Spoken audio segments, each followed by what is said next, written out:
잘 나가는 런던 변호사면 뭐 하나요? 평생 엄마가 될 수 없다는 불임 선고에 세상을 다 잃었죠. 남편 빚 갚으려 몰래 주방 일을 했어요. 역겨운 냄새에 헛구역질하다 결국 식당 바닥에 쓰러졌죠. 응급실에서 깼는데 제 뱃속에 쌍둥이가 있대요. 불임으로 절대 안 된다던 제게 찾아온 눈부신 기적이에요. 의사 선생님의 진료실 모니터 속에서 아주 작고 희미한 점 하나가 규칙적으로 깜빡이는 것을 처음 눈으로 확인했을 때 저는 순간적으로 숨을 들이마신 채 뱉어내는 방법조차 잊어버리고 말았습니다. 차가운 젤이 발라진 제 배 위로 초음파 기계가 미끄러지듯 움직일 때마다 쿵쾅쿵쾅하고 웅장하게 울려 퍼지는 심장 소리가 조용했던 진료실의 공기를 가득 채웠습니다. 그 소리는 마치 세상에서 가장 경이로운 오케스트라의 연주처럼 제 고막을 때렸고, 이내 제 두 뺨 위로는 주체할 수 없을 만큼 뜨거운 눈물이 쉴 새 없이 흘러내려 턱 끝에 맺히기 시작했습니다. 런던의 차갑고 스산했던 병원 복도에서 의사에게 절대 자연적으로 엄마가 될 수 없을 거라는 절망적인 불임 선고를 받고, 세상을 다 잃은 것처럼 오열했던 제가 지구 반대편의 이곳, 한국에서 이토록 경이로운 기적처럼 새 생명을 품게 된 것입니다. 낯선 한국의 산부인과 병원 침대에 누워 감격에 겨워 덜덜 떨리는 제 하얀 손을 당신에 투박하고, 주름진 두 손으로 빈틈없이 꽉 잡아주시는 시어머니의 따뜻한 체온이 저를 이 아득한 현실로 조심스럽게 끌어당겨 주었습니다. 여러분이라면 말도 안 통하는 낯선 땅에서 오직 사랑 하나만 믿고 이 모든 외로움과 두려움을 버틸 수 있었을까요? 본 영상은 스토리를 재구성한 이야기입니다. 구독과 좋아요는 구독자님께 행운을 드립니다. 어디서 시청하고 계신지 댓글로 남겨주세요. 영국 런던의 번화가 한복판을 바쁘게 걸어다니던 시절, 저는 꽤나 이름이 높게 알려진 잘나가는 로펌의 수석 변호사 엠마였습니다. 천장까지 닿을 듯이 높게 쌓여있는 두꺼운 가죽 양장의 법전들과 특유의 잉크, 냄새가 깊게 배어있는 산더미 같은 소송 서류들 속에서 뜬 눈으로 밤을 지새우는 것은 제게 숨을 쉬는 것만큼이나 당연하고 익숙한 일상이었습니다. 엄숙하고 무거운 공기가 짓누르는 런던의 오래된 법정 한가운데 서서 하얀 가발을 쓴 판사의 최종 판결이 입 밖으로 나오기를 기다리는 그 짧은 찰나의 순간이면 언제나 제 두 손바닥에는 끈적한 땀이 흥건하게 배어났지만 저는 오직 의뢰인의 승소라는 단 두 글자의 완벽한 결과를 얻어내기 위해 제 20대와 30대의 모든 찬란했던 청춘과 에너지를 미련 없이 바쳤습니다. 빈틈없이 딱 떨어지는 짙은 네이비색의 세련된 맞춤 정장을 차려입고 굽이 높은 날렵한 검은색 하이힐을 신은 채 런던 특유의 우울한 비에 젖어 미끄러운 아스팔트 바닥 위를 누구보다 빠르고 당당하게 걸어가는 제 모습은 런던 금융가에서 누가 보아도 가장 성공한 엘리트 여성의 완벽한 표본 그 자체였습니다. 매달 제 이름으로 된 은행 통장에 차곡차곡 쌓이는 엄청난 액수의 수임료와 저를 우러러보는 로펌. 동료들의 부러움과 시기심이 잔뜩 섞인 시선들은 저라는 사람의 겉모습을 더욱 화려하고 완벽하게 포장해 주었습니다. 하지만 겹겹이 쌓아 올린 그 눈부시고 화려한 성공의 이면에서 제 깊은 속마음은 아무도 모르게 새까만 숫덩이처럼 타들어가며 부서지고 있었습니다. 회색빛 구름이 잔뜩 끼어 추적추적 차가운 비가 쉴 새 없이 내리던 런던의 어느 지독하게 우울했던 목요일 오후. 저는 유명한 여성 전문 병원의 적막한 진료실 한가운데에 덩그러니 놓인 낡은 의자에 홀로 앉아 있었습니다. 빳빳하게 다려진 눈부시도록 하얀 의사 가운을 입은 나이. 지긋한 백발의 의사 선생님은 테이블 위에 놓인 제 수많은 검사 결과지들을 무거운 표정으로 한참 동안 넘겨보더니 이내 제 눈을 피하며 너무나도 무미건조하고 차분한 목소리로 제게 아이를 갖는 것은 의학적으로 기적에 가까울 만큼 불가능하다는 청천벽력 같은 최종 판정을 내렸습니다.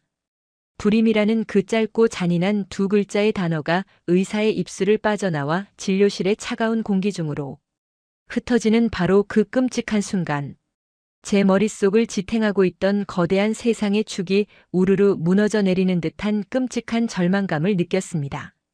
수십 번의 복잡하고 치열했던 재판에서 상대방 변호사를 논리로 짓누르며 늘 승리의 여신처럼 미소를 거머쥐었던 오만한 저였지만 생명을 잉태하는 자연의 거대한 섭리 앞에서는 그저 바스락거리며 부서지는 낙엽처럼 한없이 무력하고 나약한 한 명의 인간일 뿐이었습니다. 영혼이 빠져나간 사람처럼 비틀거리며 템스강 뷰가 한눈에 내려다 보이는 제 텅 빈 넓은 고급 아파트로 돌아온 저는 거실 한가운데 놓인 차가운 검은색 이탈리아산 가죽 소파에 짐승처럼 몸을 둥글게 웅크린 채로 태어나서 처음으로 바닥을 치며 소리내어 엉엉 울부짖었습니다.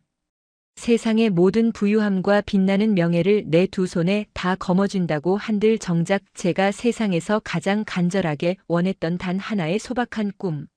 즉 퇴근 후 작고 따뜻한 아이를 품에 안고 자장가를 불러주는 평범한 엄마가 되는 꿈을 영원히 이룰 수 없다는 잔인한 사실이 보이지 않는 굵은 밧줄이 되어 제 목을 서서히 조르는 것만 같았습니다. 법정에서 가장 차갑고 이성적이라고 소문났던 성공한 변호사. 엠마의 완벽한 겉모습 이면에는 매일 밤 불 꺼진 방에서 홀로 소리 죽여 울며 축축한 눈물로 푹신한 베갯니들 흥건하게 적시는 불쌍하고 외로운 한 마리의 새가 숨어 떨고 있었습니다. 끝이 보이지 않는 길고 캄캄한 어둠의 터널 속을 방향도 잃은 채 비틀거리며 헤매던 제게 어느 날 갑자기 먹구름을 뚫고 쏟아지는 한 줄기 눈부시고 따뜻한 햇살처럼 조용히 다가온 사람이 바로 지금의 남편 동현이었습니다. 동현은 제가 로펌에서 담당하고 있던 거대한 다국적 건축 회사의 복잡한 국제 소송건을 돕기 위해 파견을 나온 한국인 건축 설계사였습니다. 한치의 오차도 허용하지 않는 수백 장의 빽빽한 영문 소송 서류들을 함께 꼼꼼하게 검토하기 위해 매일 정해진 시간마다 제 사무실에 육중한 나무문을 노크하고 들어오던 그는 런던의 변덕스럽고 신경질적인 날씨처럼 매사에 뾰족하고 날이 바짝 서 있던 저의 날카로운 예민함을 묵묵하고 부드러운 미소로 온전히 견뎌주었습니다. 어느 늦은 밤 서류의 날카로운 모서리에 제가 방심한 사이 집게 손가락을 깊게 베어 붉은 피가 하얀 종이 위로 뚝뚝 떨어졌을 때 동현은 아주 짧은 탄성을 내뱉고는 서둘러 자신의 두꺼운 겨울 코트 안쪽 주머니에서 끝이 조금 구겨진 작은 밴드 하나를 조심스럽게 꺼내어 제 상처난 손가락에 마치 깨지기 쉬운 유리 공예품을 다루듯이 아주 조심스럽고 부드럽게 감아주었습니다. 그의 거칠지만 따뜻한 손끝에서부터 제 피부를 타고 천천히 전해져 내려오는 뭉근하고 깊은 온기가 수년 동안 단단하게 얼어붙어 있던 제 심장의 깊은 중심부까지 사르르 녹여버리는 것만 같은 생경하고 묘한 감정을 불러일으켰습니다. 완벽하게 일을 처리해야 한다는 강박증에 시달리며 점심은커녕 저녁 끼니조차 샌드위치 한 조각으로 대충 거르기 일쑤였던 제 삭막한 책상 위에는 바로 그날 이후부터인가 동현이 제가 회의에 들어간 사이 조용히 올려두고 간 김이 모락모락 피어오르는 따뜻하고 향긋한 캐모마일 허브차 한 잔과 종이 포일로 정성스럽게 포장된 부드러운 에그 샌드위치가 항상 규칙적으로 놓여있게 되었습니다. 저는 그동안 수많은 사교 파티에서 저에게 끊임없이 구애를 보내왔던 화려한 가문이 배경이나 엄청난 재력을 가진 귀족 출신의 오만한 남자들에게는 단 한 번도 마음의 문을 열거나 다정한 눈길을 준 적이 없었습니다. 하지만 먼 타국에서 온 평범한 이방인 동현이 매일같이 말없이 보여준 그 소박하면서도 깊고 진실한 다정함은 철옹성처럼 높고 단단하게 쌓여있던 제 마음의 경계벽을 소리 없이 부드럽게 허물어뜨리기 시작했습니다.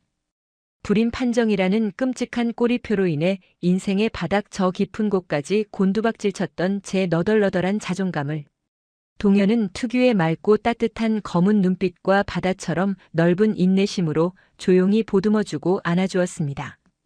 어느 비 내리는 저녁 템스강 벤치에 나란히 앉아 제가 입술을 깨물며 나는 평생 당신에게 아이를 안겨줄 수 없는 고장난 여자라고 힘겹게 고백하며 눈물을 쏟아냈을 때 동현은 한치의 망설임도 없이 제 좁은 어깨를 그의 넓고 단단한 두 팔로 꽉 끌어안으며 엠마 당신이라는 사람 단 한 명만 내 곁에 있으면 내 인생은 그것으로 완벽하게 충분하다고 당신의 가장 아프고 피가 나는 상처까지도 내가 평생 핥아주고 사랑하겠다고 제 귓가에 낮고 젖은 목소리로 속삭여 주었습니다. 바로 그 짧고 강렬했던 순간 저는 직감적으로 깨달았습니다. 평생을 믿고 제 모든 것을 온전히 의지할 수 있는 유일한 운명의 남자가 바로 지금 제 눈앞에서 저를 안고 있는 이 사람이라는 것을 말입니다. 저를 아끼던 로펌의 선배 동료들과 가족들은 왜 앞날이 창창하고 잘 나가는 변호사가 모든 기득권과 불을 내던지고 이름도 낯선 동양의 가난한 이방인을 선택해서 스스로 가시밭길을 가려 하느냐며 저를 거칠게 붙잡고 말렸습니다. 하지만 이미 사랑이라는 거대한 파도에 휩쓸린 제 두 눈에는 오직 저를 향한 동연의 맑고 순수한 진심 하나만이 뚜렷하게 보였고, 저는 주저없이 런던의 화려하고 안락했던 모든 삶과 영광스러운 명예를 쓰레기통에 버리듯 뒤로 한 채 오직 그가 준 투박한 은반지 하나만을 손가락에 소중히 쥐고 그를 따라 머나먼 한국행 비행기에 오르는 과감한 선택을 했습니다. 길고 긴 비행 끝에 영국 런던 히드로 공항의 우중충한 안개를 뚫고 마침내 대한민국 인천공항의 반짝이는 바닥에 첫 발을 내디뎠을 때 가장 먼저 저를 맞이한 것은 런던의 습하고 무거운 공기와는 전혀 다른 아주 맑고 경쾌하면서도 낯선 온도를 가진 한국 특유의 청명한 공기였습니다. 동현의 크고 단단한 손을 생명줄처럼 꽉 잡고 공항버스를 타고 서울의 중심부로 들어서며 차창 밖으로 바라본 한국의 풍경은 제 상상을 초월하는 놀라움과 경이로움 그 자체였습니다. 마치 하늘에 닿으려고 경쟁이라도 하듯이 구름 위로 빽빽하게 솟아오른 거대한 성냥갑 모양의 아파트 숲들과 거리를 메운 수많은 자동차의 불빛, 그리고 1분 1초를 다투며 쉴 새 없이 빠르고 민첩하게 걸어가는 수많은 사람의 역동적인 발걸음은 저의 정신을 아득하게 만들 정도로 강렬한 생동감을 뿜어내고 있었습니다. 동현이 우리 부부를 위해 전세 대출을 받아 무리해서 마련했다고 미안해하며 문을 열어준 서울 변두리의 아주 작은 다세대 주택의 보금자리는 제가 런던 한복판에서 혼자 뒹굴며 살던 최고급 대형 아파트의 화려함에 비하면 턱없이 비좁고 초라하기 그지없었습니다. 천장에 매달린 화려하게 빛나는 크리스털 샹들리에 대신 형광등 특유의 파랗고 차가운 불빛이 좁은 거실 바닥을 조용히 비추었고, 대리석으로 마감된 넓고 깊은 욕조 대신 성인 한 명이 겨우 서서 몸을 씻을 수 있는 비좁은 화장실과 낡은 샤워기 하나가 전부인 공간이었습니다. 하지만 제 사랑하는 남편 동현과 살 비비며 함께 아침을 맞이할 수만 있다면 그런 소박하고 물리적인 생활 수준의 급격한 축소와 불편함은 저에게 티끌만큼의 불만이나 문제가 되지 않았습니다. 이역만리 낯선 땅에 도착한 저를 뼛속까지 진정으로 두렵고 겁나게 만든 것은 다름 아닌 이 나라의 전혀 다른 언어와 복잡한 예절 문화, 그리고 무엇보다 동현의 부모님들께 제가 안겨드릴 수밖에 없는 피할 수 없는 실망감과 깊은 죄책감이었습니다. 영국에서 출발하기 전 인터넷과 책을 통해 배운 한국은 가족 간의 전통적인 핏줄의 유대가 세계 어느 나라보다 깊고 대를 이어갈 손주를 안아보는 것을 부모의 가장 큰 행복으로 여기는 나라라는 사실이었습니다. 제가 동현의 자상한 부모님들께 끝내 예쁜 손주 하나 품에 안겨드릴 수 없는 치명적인 결함을 가진 몹시도 부족하고 죄인 같은 며느리라는 잔인한 사실이 보이지 않는 커다란 바위가 되어 제 연약한 양어깨를 숨막히도록 무겁게 짓눌러 왔습니다. 동현의 부모님 즉 저의 한국 시부모님을 공식적으로 처음 뵙기로 약속된 일요일 아침, 저는 화장실 거울 앞에서 몇 번이나 옷매무새를 다듬으며 혹시라도 흠이 잡혀 당장 내쫓기지는 않을까 하는 극심한 공포감에 심장이 밖으로 튀어나올 듯이 빠르고 불규칙하게 요동쳤습니다. 서울 외곽의 좁고 구불구불한 골목길을 한참이나 돌고 지나 마침내 도착한 붉은 벽돌로 지어진 시댁의 낡은 철제 대문 앞에 섰을 때 저는 손바닥이 축축해질 정도로 차가운 식은땀을 뻘뻘 흘리며 터질 듯한 가슴을 진정시키려 눈을 꼭 감고 10번도 넘게 깊은 심호흡을 반복해야만 했습니다.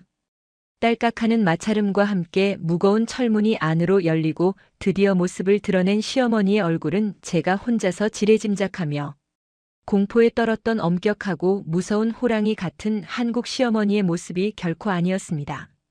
세월의 풍파를 정통으로 맞아 피부가 거칠고 깊은 주름이 겹겹이 팬 시어머니의 작고 따뜻한 두 손은 두려움에 사시나무 떨듯이 덜덜 떨리고 있는 제 차갑고 하얀 손을 마주치자마자 덥석 잡아 끌어당기며 절대 놓아주지 않으셨습니다.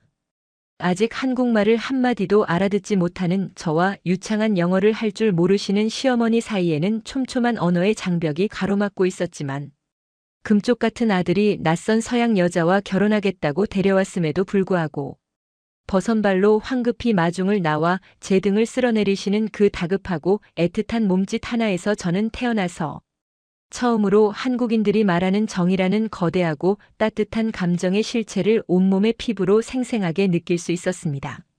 시어머니는 그 먼 외국에서 여기까지 좁은 비행기 타고 날아오느라 엉덩이가 얼마나 아프고 고생이 많았냐며 알아들을 수는 없지만 다정함이 뚝뚝 묻어나는 높은 목소리로 제 굽은 등허리를 연신 따뜻한 손바닥으로 부드럽게 쓸어내려 주셨습니다. 거실 바닥에 놓인 방석 위에 책상 다리를 하고 앉는 한국식 좌식 문화가 도무지 익숙하지 않아 금세 종아리와 발끝까지 피가 통하지 않아 찌릿찌릿 다리가 저려왔지만 두꺼운 장판이 깔린 방바닥 저 밑에서부터 서서히 훅훅 뿜어져 올라오는 한국 고유의 온돌 열기는 수십 년 동안 영국에서 굳어져 있던 제 몸속 깊은 곳의 뼛속 한기까지 모두 부드럽게 녹여내고 땀구멍으로 빼내어주는 듯한 기분 좋은 나른함을 안겨주었습니다. 잠시 후 낡은 부엌 방향에서는 구수하면서도 무언가 발효된 듯한 코를 강하게 찌르는 진한 된장찌개의 냄새가 거실로 뭉게뭉게 풍겨오기 시작했습니다. 난생 처음 맡아보는 강렬하고 낯선 향기에 저도 모르게 흠칫 놀라며 어깨를 움츠리기도 했지만 둥근 상 위에 차려진 수십 가지의 다채로운 나물 반찬들 사이에서 시어머니가 직접 숟가락으로 떠서 제 하얀 쌀밥 그릇 위에 조심스럽게 올려주신 펄펄 끓는 된장찌개 속 부드러운 두부 한 조각은 제가 런던의 최고급 레스토랑에서 맛보았던 세상 그 어떤 값비싼 코스 요리보다도 제 혀끝과 위장을 따뜻하고 평온하게 위로해 주었습니다. 저는 손에 익지 않아 자꾸만 미끄러지는 무거운 쇠숟가락을 위태롭게 꽉 쥔 채 고개를 숙이고 굵은 눈물방울을 뚝뚝 밥그릇 안으로 흘려보냈습니다. 언어가 달라도 외모가 달라도 심지어 흠결이 많은 며느리여도 완벽하지 않아도 다 괜찮다고. 이제부터 너는 우리와 한솥밥을 먹는 소중한 우리 집 식구라고 무언의 다독임을 건네주는 듯한 그 따스한 밥상 앞에서 저는 제가 그동안 무겁게 짊어지고 왔던 런던에서의 잘나가던 과거와 불임이라는 무서운 부담감을 마치 눈 녹듯이 조용히 내려놓을 수 있었습니다. 제가 가장 두려워했던 손주에 대한 이야기는 시아버지도 시어머니도 단 한마디조차 꺼내지 않으셨습니다. 오히려 머나먼 타지에서 낯선 음식에 적응하느라 고생하는 외국인 며느리의 뺨이 너무 창백하고 수척해졌다며 시어머니는 매일 새벽동이 트기도 전부터 좁은 주방에 홀로 불을 켜고 앉아 정체모를 까맣고 쓴 냄새가 나는 탕약을 1시간씩 정성껏 다리셨습니다. 집 안가득 코를 찌르는 강렬하고 쓴 냄새가 진동하는 그 검은 물이 한국에서 몸을 보신할 때 먹는 한약이라는 것임을 나중에 알게 되었지만 시어머니는 오로지 저의 떨어진 기력을 보충하고 찬 몸을 덮여주기 위해 비싼 돈을 주고 한의원에서 지어온 그 귀한 약물을 아침 저녁으로 입으로 불어가며 제 입가에 직접 떠먹여 주셨습니다. 한 모금 삼킬 때마다 얼굴이 일그러질 정도로 지독하게 쓴 약이었지만 저는 눈물을 글썽이면서도 꿀꺽꿀꺽 그 따뜻한 사랑의 물결을 모두 삼켜냈습니다. 매일 아침 오직 제 건강과 행복만을 걱정하며 김이 피어오르는 뜨거운 약탕기를 부여잡고 정성스럽게 부채질을 하시는 시어머니의 작고 굽은 등을 뒤에서 가만히 지켜보면서 저는 두 주먹을 꽉 쥐고 간절하게 결심했습니다. 제 모든 것을 사랑으로 감싸주는 이 천사같이 따뜻하고 고마운 한국의 가족들을 위해서라도 제가 가진 엄마가 되고 싶다는 희망의 끈을 절대 쉽게 포기하고 놓지 않겠다고 입술을 깨물며 다짐했습니다.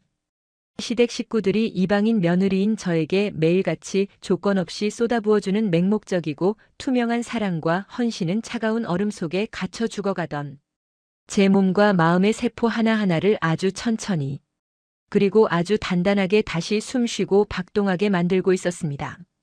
바깥에는 차가운 겨울바람이 창문을 세차게 때리고 있었지만 이곳 한국의 좁지만 세상에서 가장 따뜻한 온돌방 한가운데서 저는 서서히 제 인생을 통째로 바꿀 거대하고 눈부신 진짜 기적의 씨앗을 겸허하게 맞이할 준비를 조금씩 해나가고 있었습니다. 어느 주말 아침 시어머니는 제 손을 이끌고 동네의 오래된 재래시장으로 향했습니다. 영국의 깔끔하고 조용한 대형마트와는 전혀 다른 한국의 재래시장은 마치 활화산처럼 끓어오르는 생명력으로 가득 차 있었습니다. 붉은 고무대야 안에서 힘차게 퍼덕거리는 싱싱한 생선들과 산더미처럼 쌓여있는 푸릇푸릇한 채소들 사이를 지나갈 때마다 상인들은 쩌렁쩌렁한 목소리로 손님들을 부르고 있었습니다. 너무나도 낯설고 시끄러운 소음과 비릿한 냄새에 처음에는 저도 모르게 동현의 등 뒤로 숨고 싶었지만 시어머니는 씩씩하게 앞장서며 상인들과 정겹게 농담을 주고받으셨습니다. 파란색 앞치마를 두른 야채 가게 아주머니는 외국에서 온 새댁이 너무 예쁘게 생겼다며 시어머니가 산 시금치 봉지 위로 싱싱한 대파 2단을 묻지도 따지지도 않고 쑥 밀어 넣어주셨습니다. 런던에서는 모든 것이 정확한 바코드로 계산되고 단 1파운드의 오차도 허용되지 않는 철저한 정찰제 사회였지만 이곳 한국의 작은 시장 골목에서는 물건을 사는 사람과 파는 사람 사이에 물건값 이상의 따뜻한 마음이 덤이라는 이름으로 오고 가는 마법 같은 일이 벌어지고 있었습니다. 말도 통하지 않는 서양인 며느리에게 갓 구운 뜨거운 호떡 하나를 종이컵에 받쳐서 쥐어주며 활짝 웃어 보이시는 붕어빵 장수 할아버지의 투박한 미소를 보면서 저는 코끝이 찡해지는 감동을 느꼈습니다. 양손 가득 무거운 검은 비닐봉지를 들고 시어머니와 나란히 집으로 걸어오는 길에 제 코 속으로 들어오는 한국의 냄새는 더 이상 두렵고 이질적인 것이 아니었습니다. 비록 화려하고 넓은 저택이나 빛나는 명예는 모두 사라졌지만 대신 저에게는 사람 사는 냄새가 진동하는 이 따뜻하고 북적거리는 시장통의 정겨움과 저를 친딸보다 더 끔찍이 아껴주시는 시어머니의 든든한 등이 생겼습니다. 이 사람들과 매일 살을 부대끼고 함께 웃고 울며 살아갈 수만 있다면 저는 제 남은 인생을 통째로 이 낯선 한국 땅에 뿌리내려도 결코 후회하지 않을 것이라는 단단한 확신이 제 가슴속 깊은 곳에서 단단한 뿌리를 내리며 자라나고 있었습니다. 한국의 매서운 겨울바람이 얇은 창문 틈새로 날카롭게 파고들던 어느 늦은 밤이었습니다. 낡은 솜니부를 목끝까지 끌어당겨 덮고 곤히 잠든 동현의 헬쑥한 얼굴을 가만히 내려다보며 저는 깊은 생각에 잠겼습니다. 런던에서 잘나가는 건축 설계사로 인정받으며 승승장구하던 그가 오직 저 하나만을 책임지기 위해 자신의 모든 안정적인 커리어를 내려놓고 쫓기듯 한국으로 돌아와야만 했던 사실이 제 가슴을 날카로운 송곳으로 찌르는 것처럼 아프게 만들었습니다. 동현은 매일 아침 해가 뜨기도 전에 무거운 백팩을 메고 만원 지하철에 몸을 싣고 출근해서 별빛이 차갑게 내려앉은 깊은 새벽이 되어서야 파김치가 되어 돌아오곤 했습니다. 우리의 작고 초라한 전셋집을 마련하기 위해 그가 은행에서 빌린 막대한 대출금의 이자를 갚느라 동현의 낡은 구두 밑창은 닳고 닳아 얇아져 있었고 그의 넓었던 어깨는 눈에 띄게 움츠러들어 있었습니다. 영국의 최고급 로펌에서 수석 변호사로 일하며 엄청난 액수의 수임료를 굴리던 저는 이제 한국어를 단 한마디도 제대로 구사하지 못해 혼자서는 동네 슈퍼마켓에서 두부 한 모조차 제대로 사지 못하는 철저한 이방인이자 남편의 무거운 짐이 되어버린 것만 같아 견딜 수 없는 자괴감이 밀려왔습니다. 저를 친딸처럼 따뜻하게 품어주시는 시어머니와 제 인생의 유일한 구원자인 동현을 위해서라도 저는 더 이상 이렇게 무력하게 집안에 숨어 보호만 받는 나약한 이방인 며느리로 머물러 있을 수 없었습니다. 비록 화려한 법정에서 판사를 향해 유창한 영어로 논리적인 변론을 쏟아내던 저의 눈부신 과거의 재능은 이곳 한국에서는 아무짝에도 쓸모없는 휴지 조각이 되어버렸지만 저에게는 아직 이 두 손과 두 발, 그리고 제 사랑하는 가족을 위해 기꺼이 밑바닥부터 다시 시작하겠다는 뜨거운 의지가 남아있었습니다. 저는 동현이 출근하고 시어머니가 동네 노인정에 마시를 나가신 틈을 타서 두꺼운 외투를 챙겨 입고 무작정 찬 바람이 쌩쌩 부는 낯선 서울의 거리로 나섰습니다. 번역기 어플이 깔린 낡은 스마트폰 하나만을 생명줄처럼 꽉 쥐고 동네의 크고 작은 식당들의 유리문에 덕지덕지 붙어있는 구인 구직 전단지를 더듬더듬 읽어내려갔습니다. 한국어가 서툴고 나이도 적지 않은 외국인 여성을 선뜻 고용해 주려는 곳은 눈을 씻고 찾아봐도 없었습니다. 주방 이모를 구한다는 붉은색 글씨가 적힌 돼지국밥 식당 문을 열고 들어갔을 때 매서운 눈매를 가진 식당 여주인은 저의 이국적인 외모와 어색한 한국어 인사를 듣자마자 손을 휘휘 저으며 귀찮다는 듯이 저를 밖으로 내몰았습니다. 하지만 저는 포기하지 않았습니다. 찬 바람에 꽁꽁 얼어붙은 발을 구르며 20군데가 넘는 식당과 공장의 문을 두드린 끝에 마침내 시장 구석에 자리 잡은 아주 허름하고 오래된 칼국수 식당에서 설거지 아르바이트 자리를 얻어낼 수 있었습니다. 허리가 굽은 식당 할머니는 말도 안 통하는 서양. 여자가 과연 이 고된 주방 일을 버텨낼 수 있을지 미심쩍은 눈빛으로 저를 위아래로 훑어보셨지만 당장 오늘 저녁부터 일할 사람이 급하다며 제게 기름때가 찌든 커다란 분홍색 고무장갑을 툭 던져주셨습니다. 그것이 영국 최고의 엘리트 변호사였던 엠마가 한국에 후미진 시장통 식당에서 시급 9,000원을 받고 시작한 첫 노동의 순간이었습니다. 식당 주방 안의 환경은 제가 상상했던 것 이상으로 가혹하고 끔찍했습니다.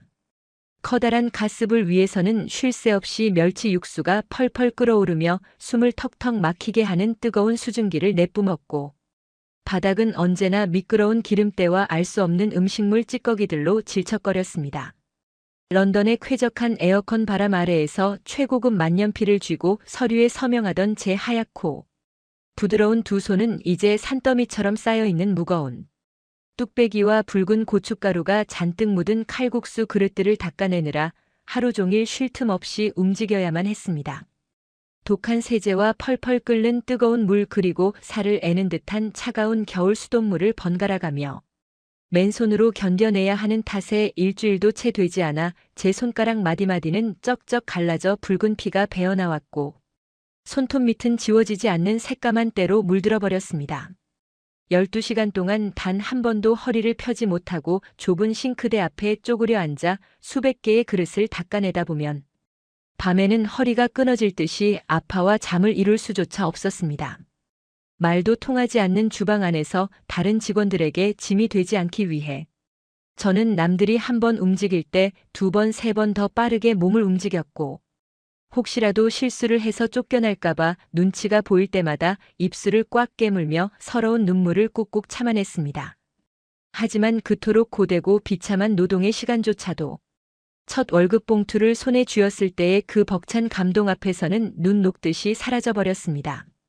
한 달 내내 뼈가 부서져라 일하고 받은 돈은 제가 런던에서 변호사로 일할 때 받던 1시간 치 수임료에도 미치지 못하는 아주 적은 금액이었지만 빳빳한 한국의 10,000원짜리 지폐 몇 장이 든 얇은 돈 봉투를 가슴에 품고 집으로 돌아오는 길에 저는 세상을 다 가진 것처럼 환하게 웃고 있었습니다. 저는 그 소중한 첫 월급으로 가장 먼저 시장 옷가게에 들러 시어머니가 겨울 내내 입으실 수 있는 두껍고 따뜻한 붉은색 오리털 패딩 점퍼를 한 벌 샀고 동연히 낡고 다 떨어진 서류 가방 대신 튼튼하게 메고 다닐 수 있는 검은색 백팩을 하나 샀습니다. 저를 위해 산 것은 갈라진 손등에 바를 1,000원짜리 값싼 바셀린 연고 한 통이 전부였지만 제 손으로 직접 땀 흘려번 돈으로 사랑하는 가족들에게 작은 선물을 할 수 있다는 사실이 제 심장을 터질 듯이 벅차게 만들었습니다. 그러나 저의 비밀스러운 노동은 그리 오래가지 않아 가족들에게 발각되고 말았습니다. 밤마다 화장실에 숨어 퉁퉁 부어오른 다리를 주무르고 피가 나는 손가락에 서투르게 밴드를 감고 있는 제 모습을 우연히 목격한 동현은 억장이 무너지는 듯한 표정으로 제 거친 두 손을 부여잡고 어린아이처럼 엉엉 소리내어 울었습니다. 당신이 왜 그 더럽고 험한 식당 주방에서 남이 먹다 남긴 그릇을 닦고 있어야 하느냐고. 내가 아무리 무능하고 못나도 내 아내 손에 찬물 묻히게 하려고 그 먼 영국에서 당신을 여기까지 데려온 게 아니라며. 동현은 제 무릎에 얼굴을 묻고 하염없이 눈물을 쏟아냈습니다. 다음 날 아침 이 사실을 전해들은 시어머니 역시 눈시울을 붉히며 제 등짝을 매섭게 내리치셨습니다. 이 바보 같은 새아기야, 돈이 대수냐, 내 몸 상하는 게 더 큰일이지. 당장 그 식당 일 때려치우지 못하겠냐며 펄펄 뛰시는 시어머니의 꾸중 속에는 저를 향한 깊고 진한 안타까움과 사랑이 가득 배어 있었습니다. 시어머니는 당장 한의원에 달려가 10만 원이 훌쩍 넘는 비싼 한약을 한가득 지어오셔서는 제 입에 억지로 밀어 넣으시며 제발 집에서 푹 쉬라고 간곡하게 부탁하셨습니다. 하지만 저는 굽히지 않았습니다. 사랑하는 남편이 매일 밤 빚더미에 짓눌려 깊은 한숨을 쉬는 것을 옆에서 지켜보는 것이 제게는 육체의 고통보다 수백 배는 더 끔찍한 지옥이었습니다. 저는 눈물을 흘리는 동현의 뺨을 두 손으로 감싸쥐고 더듬거리는 한국어와 영어를 섞어가며 단호하게 말했습니다. 우리는 부부이고 가족이라고 당신이 힘들 때 내가 짐을 나눠지는 것은 당연한 일이며 이 식당 일이 나에게는 결코 부끄럽거나 비참한 일이 아니라 우리 가족의 미래를 벽돌처럼 차곡차곡 쌓아 올리는 가장 숭고하고 자랑스러운 일이라고 말입니다. 제 고집을 꺾을 수 없다는 것을 깨달은 가족들은 결국 무거운 한숨을 내쉬며 저의 아르바이트를 허락할 수밖에 없었고 저는 다시 무거운 고무장갑을 끼고 펄펄 끓는 육수통이 있는 식당 주방으로 씩씩하게 출근했습니다. 그렇게 시간은 흘러 제가 칼국수 식당 주방의 혹독한 환경에 조금씩 적응해 가고 있던 어느 날부터인가 제 몸에 이상하고 낯선 증상들이 조금씩 나타나기 시작했습니다. 처음에는 그저 하루 12시간씩 서서 일하는 극심한 육체적 피로와 낯선 한국의 맵고 짠 음식들의 위장이 놀라 체한 것이라고만 가볍게 생각했습니다. 아침에 눈을 뜨면 천장이 빙글빙글 도는 것처럼 심한 어지러움이 밀려왔고 평소에는 아무렇지도 않게 넘기던 식당의 멸치 육수 냄새와 기름 냄새가 어느 순간부터 역겹고 비리게 느껴져 헛구역질이 쉴 새 없이 튀어나왔습니다. 식당 주방 구석에 쭈그리고 앉아 위액이 넘어올 정도로 고통스럽게 구역질을 해대면서도 저는 행여나 사장 할머니에게 들켜 쫓겨날까봐 급하게 수돗물로 입을 헹구고 다시 아무렇지 않은 척 그릇을 닦아냈습니다. 손가락 하나 까딱하기 힘들 정도로 온몸이 물먹은 손뭉치처럼 천근만근 무거워졌고 밤마다 오한이 들어 이불을 2개씩 덮어쓰고 덜덜 떨어야만 했습니다. 시어머니가 정성껏 차려주신 된장찌개 냄새만 맡아도 속이 뒤집어질 것 같아 밥상 앞에서는 억지로 웃음을 지으며 밥을 넘기지 못하고 변기통을 붙잡고 밤새워 토해내기를 반복했습니다. 저는 제가 불임이라는 사실을 영국에서 이미 의학적으로 완벽하게 확진받았기 때문에 이 모든 고통스러운 증상들이 단순히 낯선 타국 생활에서 오는 극도의 스트레스와 과로 탓이라고 굳게 믿어 의심치 않았습니다. 가족들이 걱정할까봐 저는 아픈 티를 조금도 내지 않고 약국에서 강한 진통제와 소화제를 잔뜩 사다가 남몰래 한 움큼씩 삼키며 매일매일 지옥 같은 주방의 노동을 악으로 깡으로 버텨냈습니다. 나 하나만 조금 더 참고 이 약물면 우리 가족의 빚을 조금이라도 더 빨리 갚을 수 있다는 절박한 생각만이 제 머릿속을 가득 채우고 있었습니다. 폭설이 무섭게 쏟아져 내려온 세상이 하얗게 얼어붙어 있던 12월의 어느 금요일 저녁이었습니다. 눈이 오는 날이면 유독 따뜻한 국물을 찾는 손님들이 물밀듯이 밀려드는 탓에 식당 안은 발 디딜 틈조차 없이 북새통을 이루고 있었습니다. 주방 안의 공기는 펄펄 끓는 수십 개의 육수, 통에서 뿜어져 나오는 뜨거운 열기와 수증기로 인해 숨조차 제대로 쉬기 힘들 정도로 탁하고 무거웠습니다. 산처럼 쌓인 그릇들을 닦고 또 닦아내느라 제 두 팔의 감각은 이미 오래전에 마비되어 버렸고 극심한 두통과 속쓰림은 진통제로도 더 이상 가라앉지 않을 만큼 끔찍하게 저를 괴롭히고 있었습니다. 훅 끼쳐오는 돼지고기 삶는 누린내와 시큼한 김치 냄새가 콧속을 강타할 때마다 위장이 뒤틀리는 듯한 끔찍한 구역질이 치밀어 올랐지만 저는 입술에서 피가 날 정도로 꽉 깨물며 억지로 버티고 서 있었습니다. 빨리빨리 그릇을 내오라는 바깥 홀의 날카로운 고함 소리가 환청처럼 귀에서 웅웅거리며 울려 퍼지던 그 순간 갑자기 제 눈앞의 시야가 하얀 도화지에 먹물을 확 쏟아부은 것처럼 순식간에 새까맣게 암전되기 시작했습니다. 다리에 힘이 풀리며 뼈가 사라진 것처럼 몸이 휘청거렸고 제 양손에 위태롭게 들려있던 수십 개의 도자기 그릇들이 미끄러운 주방 바닥으로 와장창 쏟아져 내리며 귀를 찢는 듯한 엄청난 파열음을 냈습니다. 깜짝 놀라 비명을 지르는 사람들의 목소리와 바닥에 뒹구는 날카로운 사기 그릇 조각들 위로 제 몸이 깃털처럼 힘없이 무너져 내리는 찰나의 순간. 저는 아주 차갑고 축축한 바닥의 촉감을 마지막으로 끝을 알 수 없는 깊고 까만 시면의 구덩이 속으로 까무러치듯 정신을 잃고 끝없는 어둠 속으로 빠져들고 말았습니다. 끝을 알 수 없는 아득하고 캄캄한 시면의 바닥으로 한없이 추락하던 제 의식을 현실 세계의 수면 위로 거칠게 끌어올린 것은 귓가를 날카롭게 찌르는 낯선 기계의 규칙적인 파열음이었습니다. 무겁게 짓눌린 눈꺼풀을 힘겹게 밀어올리자 가장 먼저 망막을 파고든 것은 응급실 천장에 매달린 눈이 시리도록 차갑고 하얀 형광등의 불빛이었습니다. 코끝으로는 소독약 특유의 알싸하고 차가운 냄새가 훅 끼쳐왔고 링거 바늘이 깊숙하게 꽂힌 제 왼쪽 손등 위로는 뻐근하고 이물감 넘치는 서늘한 통증이 혈관을 타고 묵직하게 번져나가고 있었습니다. 초점이 맞지 않아 흐릿하게 흔들리는 시야 너머로 가장 먼저 들어온 것은 침대 모서리에 무릎을 꿇은 채 짐승처럼 엎드려 제 얇은 손가락을 자신의 거친 두 손으로 부서질 듯이 꽉 쥐고 엉엉 소리내어 울고 있는 동현의 굽은 등이었습니다. 동현의 뜨거운 눈물 방울들이 제 손등 위로 쉴 새 없이 뚝뚝 떨어져 내리며 살갗을 데우고 있었고 그 옆으로는 바닥에 주저앉아 가슴을 쥐어뜯으며 대성통곡을 하시는 시어머니의 헝클어진 머리칼이 보였습니다.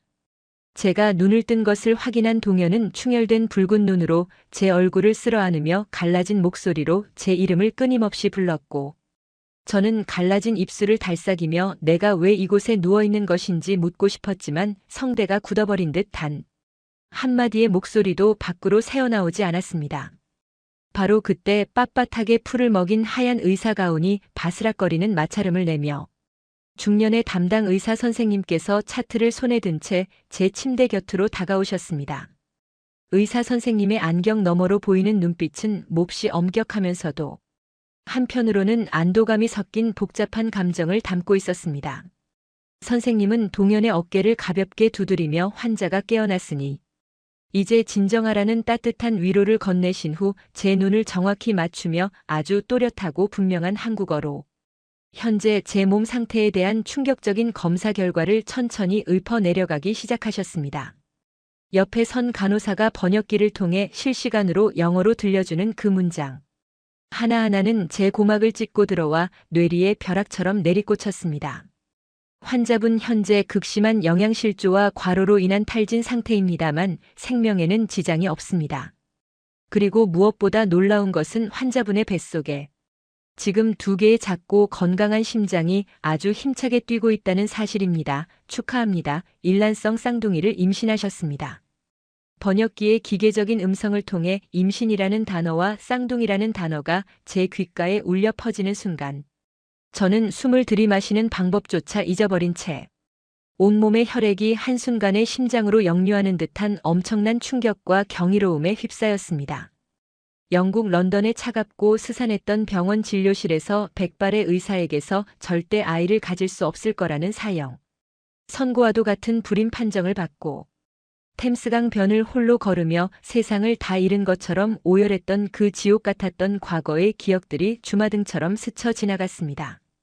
저는 믿을 수 없는 현실에 덜덜 떨리는 오른손을 들어 올려 아직 평평하고 앙상한 제 아랫배 위로 조심스럽게 가져다 대었습니다. 내 뱃속에 그것도 2명의 새로운 생명이 숨을 쉬고 있다는 사실이 도무지 믿기지 않아 저는 짐승처럼 헐떡거리며 뜨거운 눈물을 비 오듯이 쏟아내기 시작했습니다. 제가 임신했다는 사실을 이미 의사에게 전해들어 알고 있었던 시어머니는 바닥에서 비틀거리며 일어나 제 창백한 얼굴을 2 손으로 감싸 안으시고는 하늘이 무너져라 통곡하기 시작하셨습니다. 이 몹쓸 년아 돈 몇 푼이 뭐라고 그 귀한 내 손주들을 품은 귀한 몸으로 그 지옥 같은 식당 주방에서 뼈가 빠지게 고생을 했느냐며 시어머니는 당신의 가슴을 주먹으로 퍽퍽 내리치시며 오직 며느리인 저를 지켜주지 못한 자책감과 미안함에 숨조차 제대로 쉬지 못할 정도로 오열하셨습니다. 동현 역시 제 이마에 자신의 뜨거운 이마를 맞댄 채 굵은 눈물을 흘리며 내가 죽일 놈이라고 다시는 당신 손에 찬물 한 방울 묻히지 않게 하겠다고 맹세하며 제 좁은 어깨를 부서질 듯이 끌어안았습니다. 응급실의 차가운 공기 속에서 우리 세 식구는 서로를 부둥켜 안고 세상에서 가장 행복하고도 눈물겨운 탄생의 축배를 울음으로 대신하고 있었습니다. 진정이 된 후 의사 선생님은 웃음을 머금은 얼굴로 한국의 훌륭하고 체계적인 산모 지원 시스템에 대해 차근차근 설명해 주셨습니다.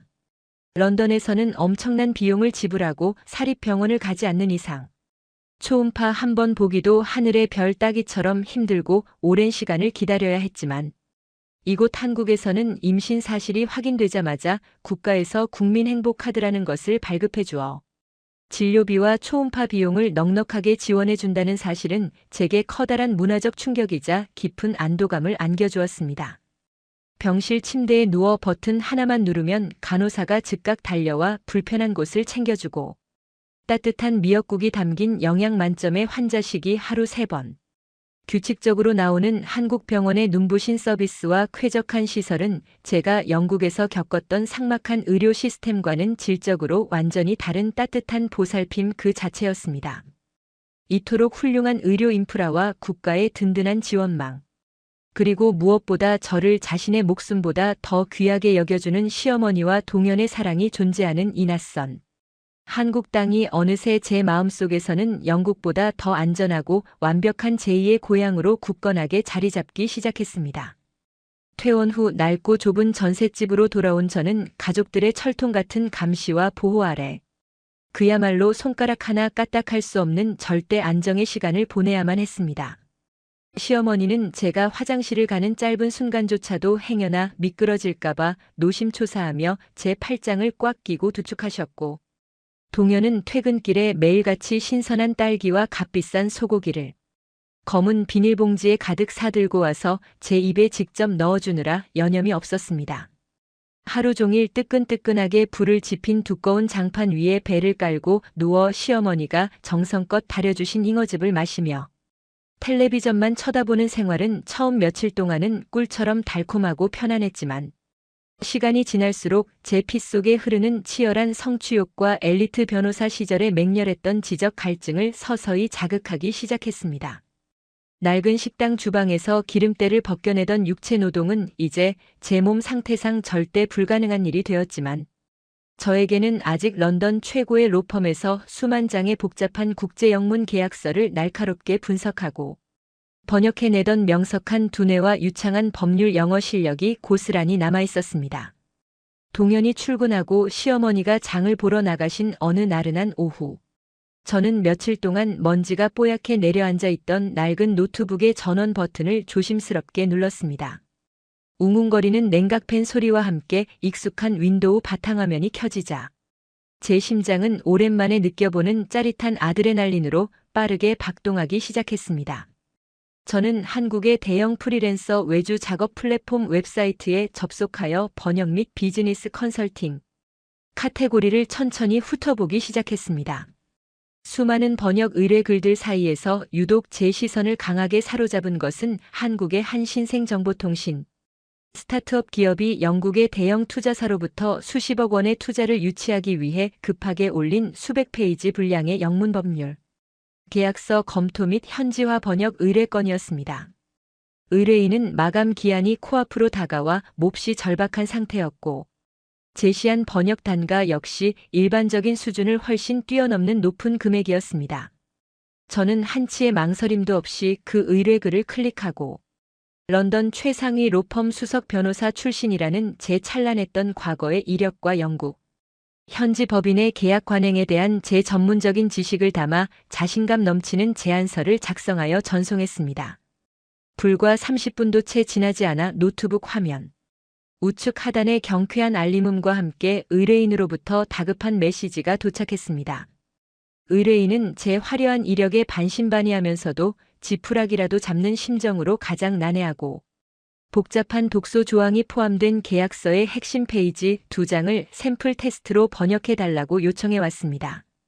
모니터 위로 익숙한 영문 법률 용어들이 빽빽하게 적힌 문서가 열리는 순간 제 눈빛은 식당 주방에서 설거지하던 무기력한 이방인 며느리에서 순식간에 법정의 흐름을 지배하던 날카롭고 오만한 수석. 변호사 엠마의 눈빛으로 완벽하게 돌변했습니다. 열 손가락을 키보드 위에 가볍게 올려놓고 경쾌한 타자 소리와 함께 막힘없이 영어 문장들을 가장 세련되고 정확한 한국어 법률 용어로 매끄럽게 재탄생시키는 과정은 제게 숨을 쉬는 것만큼이나 자연스럽고 짜릿한 쾌감을 안겨주었습니다. 저는 단순히 기계적인 언어 번역을 넘어 영국 투자사가 교묘하게 숨겨놓은 불리한 법률적 함정 조항들을 귀신처럼 찾아내어 붉은색 펜촉 효과로 밑줄을 긋고 한국 스타트업 기업에 유리하게 방어할 수 있는 수정 대안까지 완벽한 코멘트로 달아 첨부했습니다. 완성된 샘플 파일을 전송하고 의자 등받이에 몸을 깊숙이 기댄 채 따뜻한 캐모마일 차를 한 모금 마시는 제 입가에는 성공을 확신하는 여유로운 미소가 번져 있었습니다. 그리고 정확히 1시간 뒤 제 노트북 스피커를 통해 연달아 울려 퍼지는 경고음과 함께 메일함에 새로운 메시지가 굵은 글씨로 팝업되었습니다. 메일을 열어본 순간 저는 심장이 덜컥 내려앉을 만큼 강렬한 전율을 느꼈습니다. 메일 안에는 제가 짚어준 치명적인 독소 조항 덕분에 자칫하면 회사의 경영권을 고스란히 영국 투자사에 넘길 뻔한 위기를 모면했다며 연신 감사와 존경을 표하는 스타트업 대표의 격양된 메시지와 함께 정식으로 전체 계약서, 번역 및 자문을 맡아달라는 정식 용역 계약서가 첨부되어 있었습니다. 모니터 화면 위로 선명하게 빛나는 수백만 원 단위의 막대한 착수금 입금 내역과 제 능력을 전적으로 신뢰한다는 의뢰인의 간곡한 부탁글을 바라보며 저는 더럽고 축축한 식당 주방의 고무장갑 대신 제가 가장 잘할 수 있는 눈부신 지적 재능으로 마침내 사랑하는 우리 가족의 가난을 완전히 끊어내고 새로운 부와 성공의 성을 쌓아 올릴 수 있다는 벅찬 희망에 두 주먹을 하얗게 질리도록 꽉 쥐었습니다. 스타트업 대표가 보내온 수백만 원의 착수금 입금 내역을 알리는 낡은 휴대전화 화면의 푸른 불빛이 제 붉게 충혈된 두 눈동자 속에 선명하게 맺히던 바로 그 찰나의 순간부터 우리 세 식구를 그토록 잔인하게 짓누르고 있었던 지독하고 캄캄했던 가난의 터널 끝에서 마침내 눈부시고 찬란한 구원의 빗줄기가 폭포수처럼 쏟아져 들어오기 시작했습니다. 영국의 대형 투자사가 교묘하게 숨겨놓았던 치명적인 법률적 독소 조항들을 완벽하게 방어해내고 한국의 신생 스타트업 기업에 막대한 투자금을 무사히 안겨준 저의 날카롭고 빈틈없는 계약서, 번역 및 자문 성과는 며칠 지나지 않아 벤처기업 대표들 사이에서 입소문을 타고 무서운 속도로 퍼져나갔습니다. 저는 더 이상 비좁고 축축한 시장통 식당, 주방의 후미진 구석에 쪼그려 앉아 펄펄 끓는 육수 냄새와 매운 고춧가루 냄새에 헛구역질을 해대며 남이 먹다 남긴 기름진 뚝배기 그릇을 닦아내는 나약하고 불쌍한 외국인 며느리가 아니었습니다. 하루가 멀게 제 노트북 이메일 수신함으로는 한국에 내로라 하는 IT 기업들과 벤처 투자사들이 보내오는 수천만 원 단위의 거액이 걸린 해외 진출 관련 영문 법률 자문과 복잡한 국제 계약서 현지화, 번역 의뢰 건들이 산더미처럼 밀려들기 시작했습니다.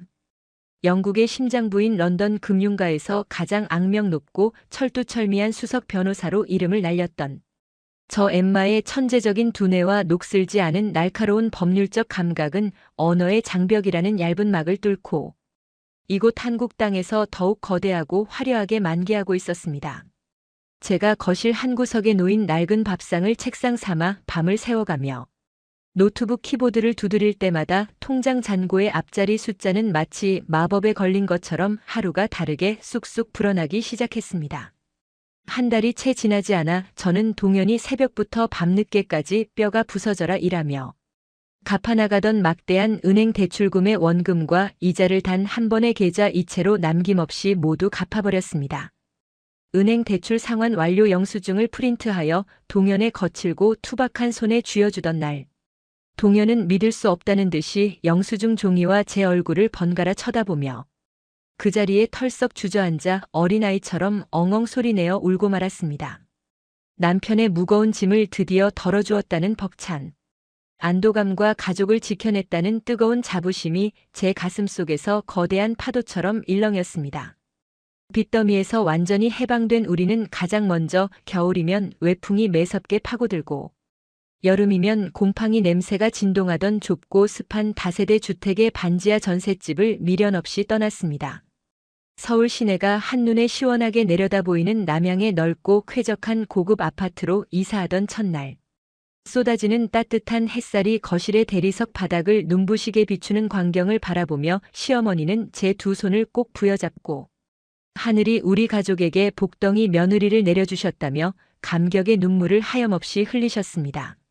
새로운 보금자리에서 안정적인 생활을 시작하면서 제 뱃속에 자리 잡은 쌍둥이 생명들도 하루가 다르게 무럭무럭 자라나며 제 아랫배를 둥근 보름달처럼 거대하게 부풀려 놓았습니다. 쌍둥이를 품은 탓에 임신 후기가 될수록 제 몸무게는 눈에 띄게 불어났고 척추뼈가 휘어지는 듯한 극심한 허리 통증과 코끼리 다리처럼 퉁퉁 부어오른 부종 때문에 밤마다 잠을 이루지 못하고 끙끙 앓아야만 했습니다. 하지만 그 끔찍한 육체적 고통조차도 시어머니와 동현이 제게 쏟아부어주는 지극정성하고 무한한 맹목적인 사랑 앞에서는 솜사탕처럼 사르르 녹아내렸습니다. 시어머니는 행여나 만삭의 며느리가 차가운 바닥을 디딜까봐 집안 곳곳에 푹신하고 두꺼운 양탄자를 빈틈없이 깔아두셨고 매일 새벽 동네 시장에서 가장 싱싱하게 살아 숨쉬는 전복과 펄떡이는 가물치를 사오셔서 반나절 동안 진하게 고아낸 보양식을 제 입에 직접 불어가며 떠먹여 주셨습니다. 동현 역시 퇴근하고 집에 돌아오면 겉옷도 벗지 않은 채 화장실로 달려가 따뜻한 물을 대야에 받아와서는 핏줄이 툭툭 붉어진 제 퉁퉁 부은 두 발을 자신의 무릎 위에 조심스럽게 올려놓고 1시간이 넘도록 부드럽게 마사지를 해주었습니다. 뱃속의 두 아이가 동시에 힘차게 발길질을 하여 제 얇은 백가죽 위로 작은 발바닥 모양이 선명하게 튀어오를 때면 우리 세 식구는 배 위에 나란히 손을 얹고 생명의 신비로움과 경이로움에 숨을 죽인 채 행복한 눈물을 글썽였습니다. 영국의 차가운 병원 진료실에서 영원히 엄마가 될 수 없을 거라는 절망적인 불임 선고를 받고 세상을 다 잃은 것처럼 울부짖었던 그 지옥 같았던 시간이 이제는 마치 전생의 일처럼 아득하고 희미하게만 느껴졌습니다. 드디어 출산 예정일이 다가온 어느 추운 겨울의 새벽이었습니다. 잠결에 훅 끼쳐오는 비릿한 양수 냄새와 함께 골반뼈가 무참히 으스러지는 듯한 무자비하고 날카로운 통증이 제 온몸을 거칠게 집어삼켰습니다. 구급차의 요란한 사이렌 소리를 들으며 도착한 대학병원의 분만실 공기는 차갑고 팽팽하게 긴장되어 있었지만 제 곁에는 제 하얗게 질린 손을 자신의 뼈가 부서져라 꽉 쥐고 끊임없이 사랑한다고 속삭여주는 동현의 따뜻하고 든든한 목소리가 있었습니다. 10시간이 넘는 살을 찢고 뼈를 깎아내는 듯한 끔찍한 진통의 늪 속에서 정신이 수십 번이나 까무러칠 뻔했지만 밖에서 두 손을 모으고 간절하게 기도하고 계실 시어머니의 젖은 얼굴을 떠올리며 저는 짐승처럼 입술을 깨물고 사력을 다해 마지막 힘을 쥐어짜냈습니다. 분만실에 눈이 시리도록 하얀 조명 아래로 마침내 첫째 아이의 우렁차고 맑은 첫 울음소리가 좁은 공간을 찢어질 듯이 울려 퍼졌고 연이어 5분 뒤 둘째 아이의 앙증맞은 울음소리가 세상의 모든 축복을 끌어모은 듯이 메아리쳤습니다. 탯줄을 자른 핏덩이 두 아이가 제 땀범벅이 된 가슴 위로 동시에 포개어져 올라온 순간 제 심장 박동과 아이들의 작은 심장 박동이 하나의 리듬으로 완벽하게 맞닿아 뛰기 시작했습니다. 동현은 차마 말을 잇지 못한 채 제 이마에 자신의 뜨거운 이마를 맞대고 짐승처럼 엉엉 소리내어 오열했고 저 역시 감격과 환희로 범벅이 된 뜨거운 눈물을 하염없이 흘리며 세상에서 가장 아름다운 두 천사의 따뜻하고 보드라운 정수리에 쉴 새 없이 입을 맞추었습니다. 도저히 불가능하다고 여겨졌던 기적이 완벽한 현실이 되어 제 품 안에 조용히 안겨 있었습니다. 두 아이가 태어난 지 어느덧 3년이라는 시간이 흐른 지금 저희 가족의 삶은 마치 아름다운 동화책의 마지막 페이지처럼 완벽하고 찬란한 평화로 가득 차 있습니다. 제가 방 한 칸에서 소박하게 시작했던 프리랜서 법률 번역 및 자문 업무는 이제 어엿한 전문 컨설팅 법인 회사로 눈부시게 성장하여 번듯한 빌딩에 사무실을 내고 여러 명의 직원을 거느릴 만큼 큰 성공을 거두었습니다. 동현은 자신의 본업인 건축 설계사 일에 복귀하여 제가 번 돈으로 마음껏 자신의 예술적 재능을 펼치며 크고 작은 의미 있는 건축 프로젝트들을 성공적으로 이끌고 있습니다. 거실의 커다란 통유리창 너머로 따사로운 봄 햇살이 폭포수처럼 쏟아져 내리는 주말 오후면 바닥에서 장난감을 가지고 노는 쌍둥이 남매의 까르르 웃는 맑은 소리가 넓은 집안을 가득 채웁니다. 소파에 나란히 앉아 그 평화롭고 아름다운 풍경을 지켜보던 동현은 문득 제 어깨를 감싸 안으며 눈시울을 붉혔습니다. 엠마, 우리가 처음 만났을 때 런던의 템스강 벤치에서 울고 있던 당신을 안아주던 그날이 생각납니다. 그리고 당신이 한국에 처음 와서 나 몰래 그 차갑고 더러운 식당 주방에서 뼈가 빠지게 일하다 쓰러졌을 때 나는 내 인생 전체를 저주하며 엉엉 울었습니다. 단 100원짜리 동전 하나가 아쉬워서 찬 바람을 맞으며 몇 정거장의 거리를 걸어다니고 시장 골목에서 떨이 채소를 사며 눈물을 삼켰던 그 지독하게 가난하고 아팠던 시절을 우리가 결국 이렇게 이겨냈군요. 동현의 그 진심. 어린 떨리는 목소리에 저 역시 참았던 눈물이 왈칵 쏟아져 내렸습니다. 과거에 그 혹독했던 시련과 가난이 있었기에 우리는 가족이라는 이름 아래 철옹성처럼 더욱 단단하게 뭉칠 수 있었고, 지금 우리가 누리는 이 평범하고도 위대한 일상의 행복이 얼마나 눈물겹도록 소중하고 값진 것인지를 뼛속 깊이 깨달을 수 있었습니다. 저희 가족은 넘치게 받으니 기적 같은 축복과 성공을 결코 우리만의 것으로 독차지하지 않기로 굳게 다짐했습니다. 제가 한국에 처음 와서 말 한마디 통하지 않아 두려움에 떨고 있을 때 조건 없이 따뜻한 손을 내밀어주고 갓 구운 호떡을 쥐어주었던 시장통의 붕어빵 할아버지와 덤으로 팔을 얹어주던 야채 가게 아주머니들을 잊지 않고 찾아가 감사의 인사를 전하며 그분들이 편하게 장사하실 수 있도록 마을 상인회를 통해 작은 후원금을 꾸준히 전달하고 있습니다. 또한 다문화 가정의 아이들이 언어와 문화의 장벽 때문에 상처받지 않도록 제가 직접 영어와 한국어를 무료로 가르치는 지역 봉사 활동을 시작하여 우리 사회의 작지만 따뜻한 선한 영향력을 조금씩 퍼뜨려 나가고 있습니다. 런던 금융가에서 오직 완벽한 논리와 차가운 이성만이 세상의 전부라고 믿었던 오만했던 변호사. 엠마는 낯선 한국 땅에 와서 끈끈한 가족의 정과 따뜻한 이웃들의 사랑을 배우며 비로소 진짜 사람 냄새가 나는 온전한 한 명의 인간이자 두 아이의 훌륭한 엄마로 다시 태어날 수 있었습니다. 하지만 저의 꿈은 결코 여기서 멈추지 않을 것입니다. 병원에서 불임 판정을 받았던 저에게 찾아온 이 두 천사 같은 아이들에 이어 저는 동현과 시어머니의 끝없고 든든한 사랑 속에서 앞으로 4명의 아이를 더 낳아 6남매가 북적거리는 세상에서 가장 크고 따뜻한 기적의 대가족을 기필코 완성해낼 것입니다. 가슴 뭉클한 이야기였나요? 구독과 좋아요를 눌러주시면 더 큰 감동으로 보답하겠습니다. 하고 싶은 말씀은 댓글로 편하게 남겨주세요. 여러분의 가정에 행운을 빕니다.